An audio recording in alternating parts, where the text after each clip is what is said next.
no oge imerube ihe dịgasị iche iche emepụtara ịdị n'otu nakwa ganiru ha dịka otu jikọrọ ndị gụrụ akwụkwọ na All Saints Grammar School Umunze alaka nke Orumba merubere mmemme Diamond Jubilee Anniversary ha nke ya bụ na akwụkwọ ha gụrụ na ya dị n'Umunze na Orumba South. Ya bụ mmemme bụkwa nke a nọrọ na ya wee chụọ nta ego $500 bụ ego a ga-eji wee lụọ ọrụ dịgasị iche iche dị mkpa a ga-alụ na ya bụ ụlọ akwụkwọ ma bụkwa nke kepụtara ohere maka ndị otu ahụ iji wee tụọ elu iji wee dị uchu maka otuto na aganiru nke ya bụ ụlọ akwụkwọ zụrụ ha.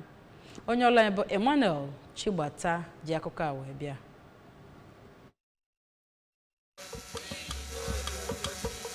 All Saints Grammar School Umunze bụ nke ewubere n'afọ 1964 nke ọ bụ ndị ụlọụka Anglican wubere ya. Mmemme ahụ bụ nke ihe ngosi dị na ya gụnyere ịgba egwu ya nakwa ịwa achịcha oyibo nakwazi inye onyinye nkwanye ugwu nyegara ndị ahụ gụbugoro akwụkwọ n'ụlọ akwụkwọ ahụ maka ezi ntụnye ha n'uto ụlọ akwụkwọ ahụ. N'okwu ha dị iche iche, onye prezident ngalaba Orumba nke otu ndị ahụ gụchagoro akwụkwọ Maazị Roseberry Ụka gụpụtara ọtụtụ ihe dị iche iche otu ahụ megoro ụlọ akwụkwọ ahụ iji wee nyere ha aka wee gaferu n'ihe mfiarụ ha na-enwe. Onye bụbu osote aka na-achị steeti a bụ Maazị Emeka Sibudu n'aka nke ya nakwazi onye isi oche mmemme ahụ bụkwa Maazị Jonathan Ibekwe kelere ụlọ akwụkwọ ahụ maka ụkpụrụ ha na-atọgbọ n'ịzụ ụmụ akwụkwọ ha n'ebe o metụtara ịdị ike ọrụ nakwazi